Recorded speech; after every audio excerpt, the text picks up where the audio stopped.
Welcome to your online banking guru. ഇന്ന് നമ്മൾ JIB കുറിച്ചാണ് സംസാരിക്കുന്നത്. JIB Junior Associate of Indian institute of Bankers, the flagship course of IIBF. Indian institute of banking and ഫൈനാൻസിനെ സംബന്ധിച്ചിടത്തോളം flagship കോഴ്സുകളിൽ ഒന്നാണ് JIB എന്ന് പറയുന്നത്. നമുക്ക് Indian institute of Bankers banking and finance എന്താണെന്ന് മനസ്സിലാക്കാം, എന്നിട്ട് JIB എന്താണെന്ന് മനസ്സിലാക്കാം. JIBക്ക് അപ്പിയർ ചെയ്യേണ്ടത് എങ്ങനെയാണ്, രജിസ്ട്രേഷൻ എങ്ങനെയാണ്, സബ്ജക്ട്സ് എന്തൊക്കെയാണ്, കാലാവധി എങ്ങനെയാണ്, അതിൻ്റെ പാസിംഗ് ക്രൈറ്റീരിയ എങ്ങനെയാണ്, JIB പാസ്സായതുകൊണ്ടുള്ള മെച്ചങ്ങൾ എന്തൊക്കെയാണ്, ഒരു ബാങ്കിൽ ജോലി ചെയ്യുന്ന ഒരാൾ അല്ലെങ്കിൽ ഒരു ഫിനാൻഷ്യൽ ഇൻസ്റ്റിറ്റ്യൂഷൻ ജോലി ചെയ്യുന്ന ഒരാളെ സംബന്ധിച്ചോളം എന്നുള്ള കാര്യങ്ങളാണ് ഇന്ന് നമ്മളിവിടെ ഡിസ്കസ് ചെയ്യുന്നത്. ആദ്യമായിട്ട് നമുക്ക് Indian institute of banking and finance എന്താണെന്ന് നോക്കാം.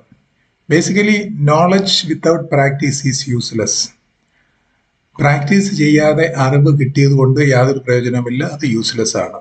അതുപോലെ തന്നെ practice without knowledge is dangerous. ഒരുപാട് പേര് നോളജ് ഇല്ലാതെ പ്രാക്ടീസ് ചെയ്യുന്ന ആൾക്കാരെ കളിപ്പിച്ച് ജീവിച്ചു പോകുന്ന ഒരുപാട് പേരുണ്ട്.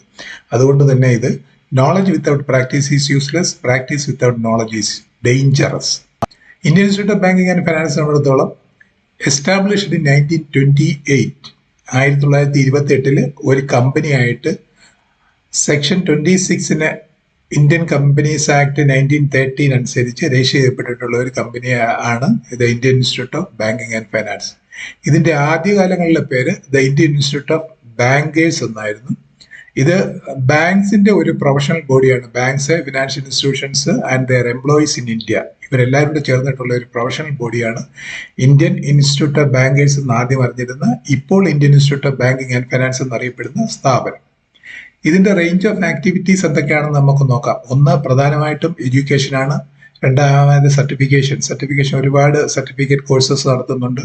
പിന്നെ ട്രെയിനിങ് പ്രൊവൈഡ് ചെയ്യുന്നുണ്ട്, റിസർച്ച് നടത്തുന്നുണ്ട്, അതിനു വേണ്ടുന്ന സഹായങ്ങൾ ചെയ്തു കൊടുക്കുന്നുണ്ട്, ബുക്ക് പബ്ലിഷ് ചെയ്യുന്നുണ്ട്, പിന്നെ സെമിനാഴ്സും മെമ്മോറിയൽ ലെക്ചേഴ്സും നടത്തുന്നുണ്ട്, കൺസൾട്ടൻസി നടത്തുന്നുണ്ട്. ഇത്രയും കാര്യങ്ങളാണ്, ഇതാണ് ഇതിന്റെ റേഞ്ച് ഓഫ് ആക്ടിവിറ്റീസ്. ഇനി ഇവരുടെ മെയിൻ ആയിട്ടുള്ള കോഴ്സുകളും സർട്ടിഫിക്കറ്റ് കോഴ്സുകളും ഇതൊക്കെയാണ് നമുക്കൊന്ന് പരിശോധിക്കാം. ഫ്ലാഗ്ഷിപ്പ് കോഴ്സ് എന്ന് പറയുമ്പോൾ JIB പാസ്സായി കഴിഞ്ഞാൽ പിന്നെ CIB. JIB എന്ന് പറഞ്ഞാൽ junior associates of Indian institute of bankers, CIB എന്ന് പറഞ്ഞാൽ certified associate of Indian institute of bankers. പിന്നെ ഫ്ലാഗ്ഷിപ്പ് കോഴ്സസ് വരുന്നത് diploma in banking and finance, അതായത് DBF. It is equivalent to JIB. ഇനി ഡിപ്ലോമാസ് നടത്തുന്ന diploma in treasury, investment and risk management, international banking. ഈ 2 diplomas ആണ് ഇവർ നടത്തുന്നത്. പിന്നെ സർട്ടിഫിക്കറ്റ് കോഴ്സസ് ഒരുപാട് നടത്തുന്നുണ്ട്. 17 സർട്ടിഫിക്കറ്റ് കോഴ്സ് നടത്തുന്നുണ്ട്. AML KYC, international trade finance, MSME, micro finance, NBFCs, small finance banks, urban cooperative banking, foreign exchange facilities for individuals, strategic management innovation in banking, insolvency and bankruptcy code, certified information systems banker, IT security, emerging technologies, prevention of cybercrime, certified BFSI professional. പിന്നെ sole certifying body for business correspondents, business facilitators, ഡെപ്റ്റ് recovery agents. വീണ്ടും ഉള്ളത് self paced learning courses, digital banking, ethics in banking, climate risk and sustainable finance. അടുത്തത് project finance. ഇത്രയാണ് certificate courses ഇവർ നടത്തുന്നത്. പിന്നെ capacity building courses, കാരണം ബാങ്കുകളിലൊക്കെ work ചെയ്തുകൊണ്ടിരിക്കുന്നവർക്ക് അവരുടെ കപ്പാസിറ്റി ബിൽഡ് ചെയ്യുന്നതിന് വേണ്ടിയുള്ള പ്രധാനപ്പെട്ട കോഴ്സുകളാണിത്. സർട്ടിഫൈഡ് ട്രഷറി പ്രൊഫഷണൽ, ട്രഷറിയിൽ വർക്ക് ചെയ്യുന്നവർക്ക്, സർട്ടിഫൈഡ് ക്രെഡിറ്റ് പ്രൊഫഷണൽ, ക്രെഡിറ്റ് ഫീൽഡിൽ വർക്ക് ചെയ്യുന്നവർക്ക്, risk in financial services, risk department work ചെയ്യുന്നവർ, certified accounting and audit professional, inspection department അല്ലെങ്കിൽ ഓഡിറ്റ് വർക്ക് ചെയ്യുന്നവർ, ഫോറിൻ എക്സ്ചേഞ്ച് ഓപ്പറേഷൻസ്, ഫെഡായി, അത് ഫോറിൻ എക്സ്ചേഞ്ചിൽ വർക്ക് ചെയ്യുന്നവർ. ഇത് എല്ലാം മാൻഡേറ്റഡ് ആണ് റിസർവ് ബാങ്ക് ഓഫ് ഇന്ത്യയുടെ അനുസരിച്ച്. പിന്നെ മാനേജ്മെന്റ് പ്രോഗ്രാംസ് നടത്തുന്നുണ്ട്. MBA, ഇഗ്നോയുമായിട്ട് ചേർന്ന് MBA നടത്തുന്നു. പിന്നെ അഡ്വാൻസ്ഡ് മാനേജ്മെന്റ് പ്രോഗ്രാം വിത്ത് IIM കൽക്കട്ട. ഇങ്ങനെ വളരെയധികം റെപ്യൂട്ടഡ് ആയിട്ടുള്ള ഒരു ഇൻസ്റ്റിറ്റ്യൂഷനാണിത്. ഇവരാണ് ഈ JIB നടത്തുന്നത്. ഇത് പ്രധാനമായിട്ടും ബാങ്കുകാർക്ക് വേണ്ടിയും ബാങ്കിൽ വർക്ക് ചെയ്യുന്നവർക്കും വേണ്ടിയുള്ളതാണ്. അപ്പൊ JIBയുടെ ഒബ്ജക്റ്റീവ് എന്താണെന്ന് നമുക്ക് നോക്കാം. JIB aims at providing required level of basic knowledge. ഇത് ബേസിക് ലെവലിലുള്ളതാണ്, ബേസിക് നോളജ് കൊടുക്കുന്നതാണ്. Role of the financial sector in the economic spectrum, the various banking and financial services, accountancy and financial management, facets of retail banking, wealth management, digital banking products offered, banking technology and customer relations. ഇത് day to day activities, banking ഓപ്പറേഷനിലെ day to day activities carry out ചെയ്യുന്നതിന് വേണ്ടിയുള്ള basic knowledge വരുന്ന എക്സാമിനേഷനാണ്. അതുകൊണ്ട് തന്നെ ഇത് വളരെ easy ആയിട്ട് പാസ്സാവാൻ ഒക്കുന്ന ഒരു എക്സാമിനേഷനാണ്. തന്നെയുമല്ല, ഇത് പഠിച്ചു കഴിഞ്ഞാൽ ബേസിക് ആയിട്ടുള്ള നോളജ് ഉണ്ടാവും. നമ്മുടെ ഫീൽഡ് ലെവലിൽ നമുക്ക് കാര്യങ്ങൾ വളരെ കൃത്യമായിട്ട് അറിയുന്നതിനും നല്ല രീതിയിൽ പെർഫോം ചെയ്യുന്നതിനും നമുക്ക് സാധിക്കും. ഇതിനുള്ള എലിജിബിലിറ്റി, ഈ എക്സാമിനേഷനുള്ള എലിജിബിലിറ്റി എന്ന് പറഞ്ഞാൽ ordinary members of the institute ആയിരിക്കണം അപ്ലൈ ചെയ്യുന്നവർ. ഓർഡിനറി മെമ്പേഴ്സ് എന്ന് പറഞ്ഞാൽ ഈ ഇൻസ്റ്റിറ്റ്യൂട്ടിലെ ഒരു മെമ്പർഷിപ്പ് ഉണ്ട്, ആ മെമ്പർഷിപ്പ് എടുത്തിരിക്കണം. പിന്നെ അതുപോലെ any person working in the banking and finance industry whose employer is an institutional member of the institute only can apply for the membership. ഈ മെമ്പർഷിപ്പിന് അപ്ലൈ ചെയ്യണമെന്നുണ്ടെങ്കിൽ അവരെവിടെ വർക്ക് ചെയ്യുന്നത് ബാങ്കിങ് ആൻഡ് ഫൈനാൻസ് ഇൻഡസ്ട്രിയിലായിരിക്കണം. ആ ഇൻസ്റ്റിറ്റ്യൂഷനിൽ ഇവരുടെ മെമ്പർഷിപ്പ് എടുത്തിരിക്കണം. ആ ഇൻസ്റ്റിറ്റ്യൂട്ട് JIBയുടെ മെമ്പർഷിപ്പ് എടുത്തിരിക്കണം, IIBFന്റെ മെമ്പർഷിപ്പ് എടുത്തിരിക്കണം. അങ്ങനെയുള്ളവർക്ക് മാത്രമേ, അതുപോലെയുള്ള ഇൻസ്റ്റിറ്റ്യൂഷൻ വർക്ക് ചെയ്യുന്നവർക്ക് മാത്രമേ JIBക്ക് അപ്ലൈ ചെയ്യാനൊക്കെയുള്ളൂ. പിന്നെ മിനിമം ബേസിക് ക്വാളിഫിക്കേഷൻ എന്ന് പറഞ്ഞാൽ 12th സ്റ്റാൻഡേർഡ് പാസ്സായാൽ മതി. ഏത് ഡിസിപ്ലിനായാലും കുഴപ്പമില്ല, 12th സ്റ്റാൻഡേർഡ് പാസ്സായിരിക്കണം. ഡിഗ്രി വേണമെന്ന് നിർബന്ധമൊന്നുമില്ല. പിന്നെ ഇത് സാധാരണ കൂടുതലും അപ്ലൈ ചെയ്യുന്നത് officers, probationary officers, clerical staff അവരാണ്. എല്ലാവർക്കും ഒരു സംശയമുണ്ട്. അതിന് താഴെ വരുന്നതാണ് സബോർഡിനേറ്റ് സ്റ്റാഫ്. അതായത് ബാങ്കിൽ സബ് സ്റ്റാഫ് എന്ന് പറയും, അല്ലെങ്കിൽ പിയൂൺ ലെവലിലുള്ള, അതായത് ആ ലെവലിലുള്ള സ്റ്റാഫിനെ ഉദ്ദേശിച്ചാണ് സബോർഡിനേറ്റ് സ്റ്റാഫ് എന്ന് പറയുന്നത്. അങ്ങനെയുള്ളവർക്ക് അപ്ലൈ ചെയ്യാൻ ഒക്കുമോ എന്നുള്ള ഒരു സംശയമുണ്ട്. അവർക്കും അപ്ലൈ ചെയ്യാം, പക്ഷേ മിനിമം എലിജിബിലിറ്റി ഉണ്ടായിരിക്കണം, അതായത് 12th സ്റ്റാൻഡേർഡ് പാസ്സായിരിക്കണം. പിന്നെ ഇതിനുള്ള വേറെ പ്രത്യേകത, നോ ഏജ് ലിമിറ്റ്, ഏത് പ്രായത്തിലുള്ളവർക്കും ഇത് അപ്ലൈ ചെയ്യാനും. ഇനി ഇതിന്റെ time limit for passing the examinations, ഇതിനാകെ 5 അറ്റംപ്റ്റ് ആണ് ചെയ്യാൻ ഒക്കുന്നത് ഫോർ കംപ്ലീഷൻ. പക്ഷെ അത് within a maximum period of 3 years, 3 കൊല്ലത്തിൽ 5 അറ്റംപ്റ്റ് ചെയ്യാൻ നോക്കും. These 5 attempts need not be consecutive എന്ന് പറഞ്ഞാൽ ഒരു വർഷം 2 എക്സാമിനേഷൻ വീതമുണ്ട്. അങ്ങനെ 3 വർഷം ആകുമ്പോഴത്തേക്ക് 6 എക്സാമിനേഷന് ചാൻസ് ഉണ്ട്. പക്ഷെ അത് 6ൽ 5 എണ്ണം മാത്രമേ അപ്ലൈ ചെയ്യാൻ ഒക്കുള്ളൂ, 5 എണ്ണത്തിന് മാത്രമേ അറ്റൻഡ് ചെയ്യാൻ ഒക്കുള്ളൂ. അതിനകത്ത് ഈ JIB പാസ്സായിരിക്കണം. ഈ 5 അറ്റംപ്റ്റ്സും കൺസിക്യൂട്ടീവ് ആയിരിക്കണം എന്നില്ല, കണ്ടിന്യൂസ് ആയിട്ട് പോകണമെന്നില്ല. ഒന്ന് അപ്ലൈ ചെയ്തിട്ട് രണ്ടാമത് അറ്റൻഡ് ചെയ്യാൻ ഒത്തില്ലെന്നുണ്ടെങ്കിൽ കുഴപ്പമില്ല. പക്ഷേ ചെയ്യാവുന്നത് 5 അറ്റംപ്റ്റേ ഒക്കുള്ളൂ. പിന്നെ അതുപോലെ 3 കൊല്ലത്തിനകത്ത് ഇത് കംപ്ലീറ്റ് ചെയ്തിരിക്കുകയും വേണം. ഇതിനകത്ത് പാസ്സാകാൻ ഒക്കാത്തവർക്ക് റീ എൻറോൾ ചെയ്യേണ്ടി വരും. പുതിയതായിട്ട് റീ എൻറോൾ ചെയ്ത് ഈ പീരീഡിനകത്ത് 3 വർഷത്തിനകത്തോ 5 അറ്റംപ്റ്റിനകത്തോ ഈ എക്സാം പാസ്സായില്ല എന്നുണ്ടെങ്കിൽ, ഈ JIBക്ക് 4 പേപ്പേഴ്സാണുള്ളത്, 4 പേപ്പർ പാസ്സായിട്ടില്ല എന്നുണ്ടെങ്കിൽ അവർക്ക് റീ എൻറോൾ ചെയ്തേണ്ടി വരും ഫ്രഷ് ആയിട്ട്. അപ്പൊ ഇതിലൊരു പ്രശ്നം എന്ന് പറഞ്ഞാൽ, ഈ 3 വർഷത്തിനിടയിൽ ചിലപ്പോൾ 4 അറ്റംപ്റ്റിനകത്ത് ചിലപ്പോൾ നമുക്കൊരു 3 പേപ്പർ കിട്ടി, 4ാമത്തെ പേപ്പർ കിട്ടിയില്ല, അപ്പോഴത്തേക്ക് പീരീഡ് കഴിഞ്ഞു പോയി, കാലാവധി കഴിഞ്ഞു പോയി. അങ്ങനെയുള്ള കേസുകളിൽ അവർ റീ എൻറോൾ ചെയ്യുമ്പോൾ ഈ ക്രെഡിറ്റ് ഒന്നും കിട്ടുകയില്ല, ആദ്യം മുതലേ എക്സാം എഴുതേണ്ടി വരും. അങ്ങനെ ഒരു ബുദ്ധിമുട്ടുണ്ട്. അതുകൊണ്ട് മാക്സിമം 5 അറ്റംപ്റ്റിനകത്ത് 3 കൊല്ലത്തിനകത്ത് എക്സാം എഴുതിയെടുക്കാൻ ശ്രമിക്കണം. Time limit of 3 years starts from the date of registration. ഇതെന്താണോ രജിസ്റ്റർ ചെയ്യുന്നത്, ആ രജിസ്റ്റർ ചെയ്യുന്ന സമയം മുതലാണ് ഇതിന്റെ ടൈം ലിമിറ്റ് വരുന്നത്. ഫോർ ദ ഫസ്റ്റ് അറ്റംപ്റ്റിന് എന്ന് രജിസ്റ്റർ ചെയ്യുന്നു അന്ന് മുതൽ 3 വർഷം എന്നുള്ളതാണ് ഇതിന്റെ ടൈം ലിമിറ്റ്. ഒരാള് എക്സാമിനേഷൻ അപ്ലൈ ചെയ്യുന്ന മുതൽ അത് അറ്റംപ്റ്റ് ആയിട്ട് കണക്കൂട്ടും.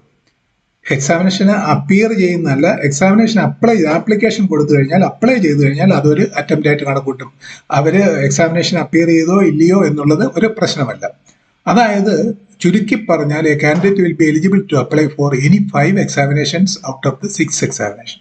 ഈ 6 examinationസിൽ, 6 examination എന്ന് പറയാൻ 3 വർഷം, 6 examinationസിൽ ഏതെങ്കിലും 5 examination ആയിരിക്കും ഇവരുടെ എലിജിബിലിറ്റി എന്ന് പറയുന്നത്.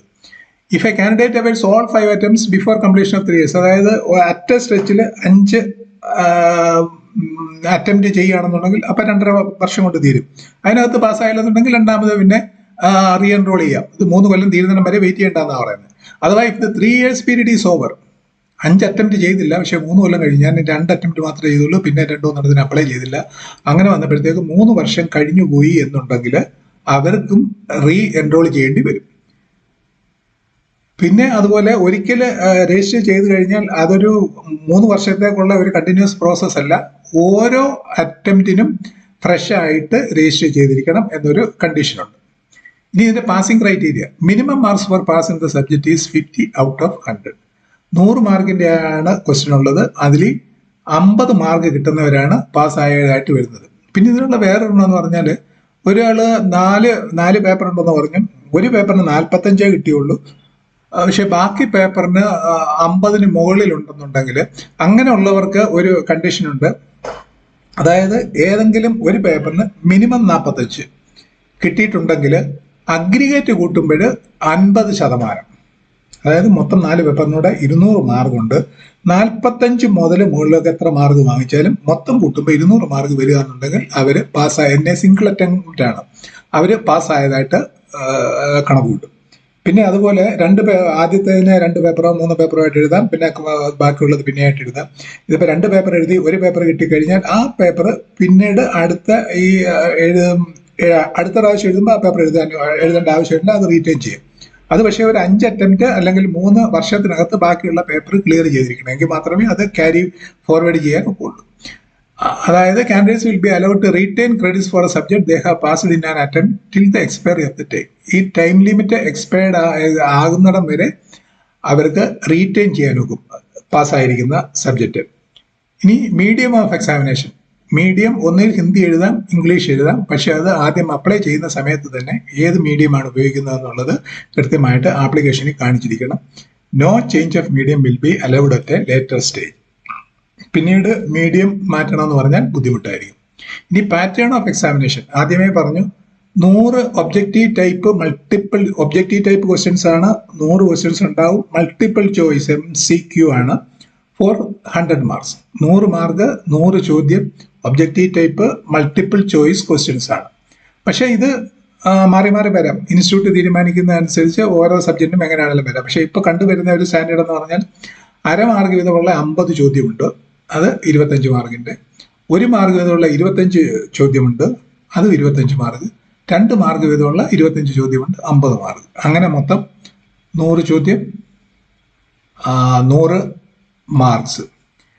പിന്നെ ഇതിന്റെ ഒരു പ്രത്യേകത എന്ന് പറഞ്ഞാൽ നെഗറ്റീവ് മാർക്കിംഗ് ഇല്ല. തെറ്റായിട്ടുണ്ടെന്നുണ്ടെങ്കിൽ അതിന് നെഗറ്റീവ് മാർക്ക് കുറയ്ക്കുകയില്ല. പിന്നെ ഇതിന്റെ ടൈപ്പ് ഓഫ് ക്വസ്റ്റ്യൻസ്, ഏത് ടൈപ്പിലുള്ള ക്വസ്റ്റ്യൻസ് ആണ് വരുന്നത് വെച്ചാൽ സിമ്പിൾ സ്റ്റേറ്റ്മെന്റ് ആയിട്ട് ചോദിക്കാം, മൾട്ടി സ്റ്റേറ്റ്മെന്റ് ആയിട്ട് ചോദിക്കാം, കേസ് സ്റ്റഡി ആയിട്ട് ചോദിക്കാം, ന്യൂമറിക്കൽ ആയിട്ട് ചോദിക്കാം, match the following, fill in the blanks, ഇങ്ങനെയൊക്കെ ചോദിക്കാം. അതായത് ഈ സിമ്പിൾ സ്റ്റേറ്റ്മെന്റും മൾട്ടി സ്റ്റേറ്റ്മെന്റും ഒക്കെ ആയിരിക്കും 1/2 മാർക്കിന്റെ. കേസ് സ്റ്റഡി അല്ലെങ്കിൽ മാച്ച്, ന്യൂമറിക്കൽ അങ്ങനെയൊക്കെ ഉള്ളതൊക്കെ 2 മാർക്കിന്റെ ചോദ്യങ്ങളായിരിക്കും. ഇനി ഇത് പാസ്സാവുന്നതിന്റെ പാസ്സാവുന്നതിന്റെ ക്ലാസ് ഓഫ് പാസ്, അതായത് നമ്മൾ ഫസ്റ്റ് ക്ലാസ് എന്നും ഡിസ്റ്റിങ്ഷൻ എന്നൊക്കെ പറയുന്നില്ലേ, അതിന്റെ ഉള്ള എങ്ങനെയാണെന്നുള്ളത്. The first physical attempt will be considered as the first attempt for awarding class. ആദ്യമായിട്ട് വരുന്ന ഫിസിക്കൽ അറ്റംപ്റ്റ് ആണ് ഈ ക്ലാസ് അവാർഡ് ചെയ്യാനുള്ളത്. Candidate re enrolling after exhausting all permissible attempts will be awarded pass class.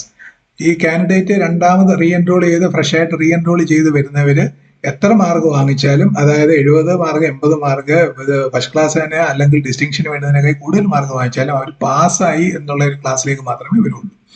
ഇനി ഇതിൽ first class എന്ന് കണക്കൂട്ടുന്നത് 60% or more marks in aggregate, 60% അല്ലെങ്കിൽ അതിൽ കൂടുതൽ ടോട്ടൽ കൂട്ടുമ്പോൾ വരുന്നവരാണ് ഫസ്റ്റ് ക്ലാസ് ആയിട്ട് കണക്കൂട്ടുന്നത്.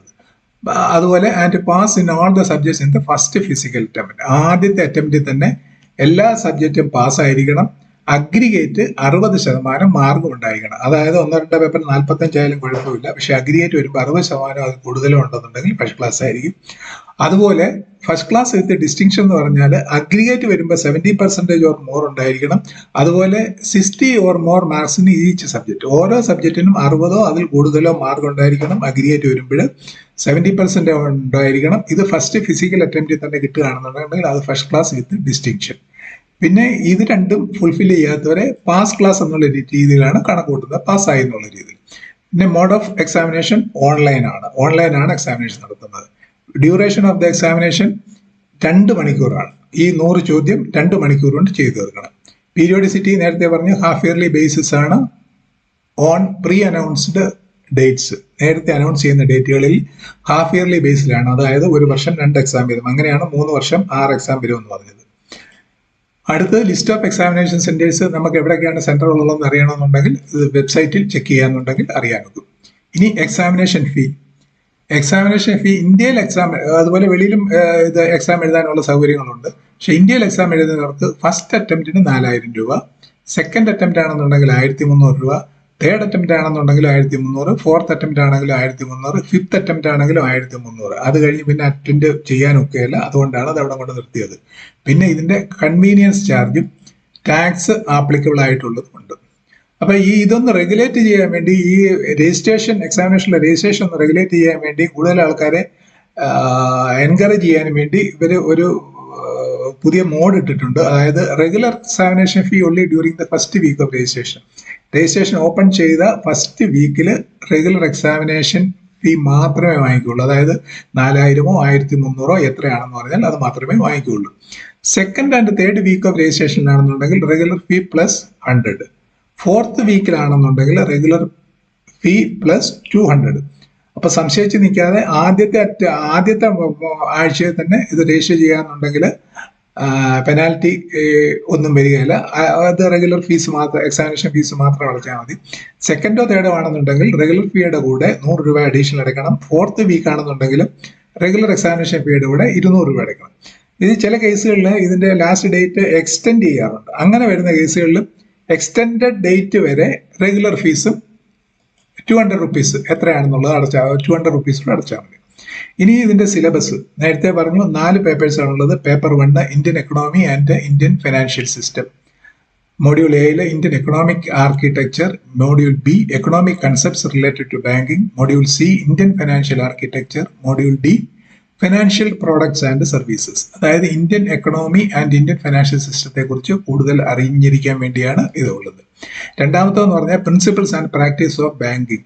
ഫിനാൻഷ്യൽ ഇൻസ്റ്റിറ്റ്യൂഷനിലും ബാങ്കിലും വർക്ക് ചെയ്യുന്നവർക്ക് ഇതിന്റെ പ്രിൻസിപ്പിൾസും പ്രാക്ടീസും എന്തൊക്കെയാണെന്നുള്ളത്. പ്രിൻസിപ്പിൾസ് പറയുമ്പോൾ എല്ലാം ഇത് പ്രിൻസിപ്പിൾ അനുസരിച്ചും പ്രാക്ടീസ് അനുസരിച്ചും ബാങ്കിങ് റിലേഷൻഷിപ്പ് നടത്താറുണ്ട്. അതുകൊണ്ടാണ് principles and practices of banking എന്ന് പറയുന്നത്. Module A general banking operation, module B functions of banks, module C banking technology, module D ethics in banks and financial institutions.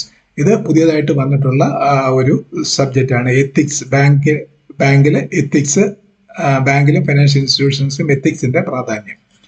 അടുത്തത് paper 3 accounting and financial management for bank. Accountancy പഠിച്ചിട്ടുള്ളവർക്ക് എളുപ്പമുള്ള ഒരു പേപ്പറാണ്.